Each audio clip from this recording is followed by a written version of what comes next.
Have you ever wondered what it means to be fearfully and wonderfully made? Have you ever wondered why the account of creation was included in the Bible? In this video, we will discuss how the vast contrasts in size of objects in the physical realm can give us hope that God can take care of us. We'll also discuss why God included the account of creation in the Bible. We'll address both of these questions in this video. Let's get started.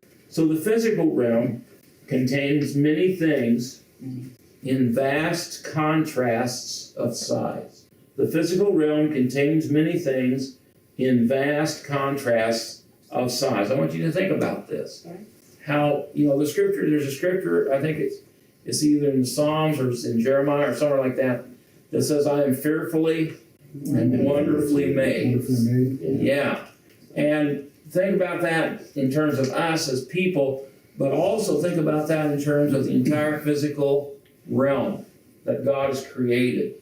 It is fantastic. First, you have the biggest thing, which is the physical universe, and the millions and millions of light years that they say, the billions of light years, I guess, how big the universe is.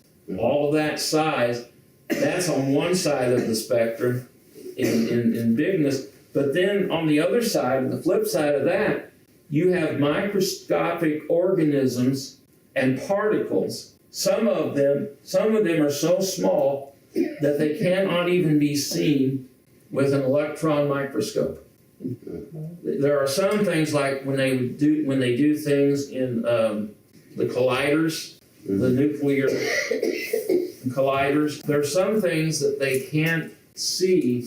They just know they exist mathematically. Now that is hard to think in your head. But what they do is they say, okay, if this particle exists, then it will affect these particles over here, and there will be a fluctuation.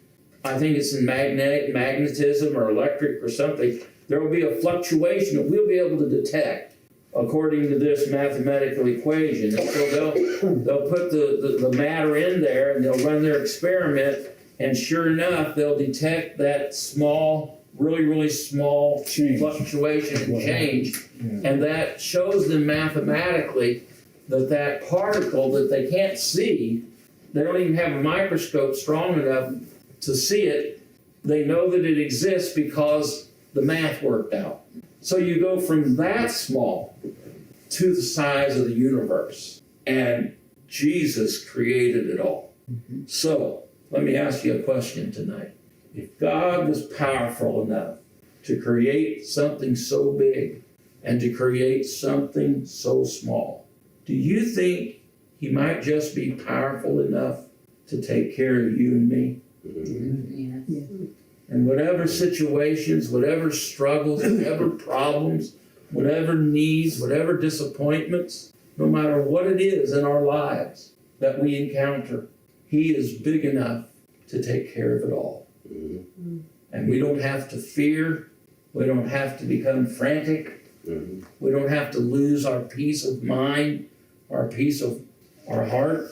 But we can say, I know that my Redeemer liveth. And he that hath begun a good work in me shall perform it until the day of Jesus Christ when he returns from heaven to earth. So, those are the contrasts in size. Now, there's a lot of talk nowadays that God was not involved in creation and this sort of thing. But here's something very important to remember. Who wrote the book of Genesis? Moses. Moses wrote the book of Genesis. When did he write it? Wouldn't have been on the way out to the promised land? Okay, so he wrote it during the Exodus? During the Exodus of what? The people of Israel out of Egypt. The people of Israel out of Egypt. He wrote the book of Genesis Hebrews, during the Exodus of the people out of Israel from Egypt. And who did he write it to? Who was the original audience? The Israelites. The Israelites. And where had the Israelites been before the Exodus? Egypt. They'd been in Egypt. What were they doing there? Goshen. They were slaves. How long were they slaves? 400 years. 430 years. What was the religion of Egypt? Polytheism. Polytheism, which is what? Multiple idols and gods. Multiple gods, the worship of many gods. Did they think that physical objects were God? Yeah. What did they worship? One of the things they The worshiped. sun. The king. They worshiped the sun, Yeah, Cow okay? from which the wafer or comes from. wolves? Wolves? I don't know if they worship bulls or not. Cows were like Hinduism Yeah. in India. However, cats. Mhm. Cats were one of the things that, Even their pharaoh, they had him. They Yeah. worshipped him as a god. and they even worshiped the Pharaoh as a god. So, after 430 years of living as slaves in a land of polytheism, where they worshiped many gods, and they confused material objects with God, what did the Israelites need to know? What was the most important thing they needed to know at the very beginning when they came out of Egypt? There's not many. There's only one, There's not many gods, there's only one. What else? and he's the real one. And he's the real one, that's good. What else? One of the 10 Commandments, thou shalt have no other God before me. That's good, but see, that's all still the same thing. What was the other thing that we said that they worshipped? The cats, Mhm. okay. They were different from the Egyptians. Or where, I guess, it Separate. depends on how you're. You're getting there, Lourdes. Yeah. God is separate from his creation. Okay, now how does this go into our lesson tonight? The spiritual realm existed when? Before the physical realm was created, right? Yeah. So that means that there's nothing in the physical realm that can be God. I mean, Lord has brought up the Hinduism of worshiping cows.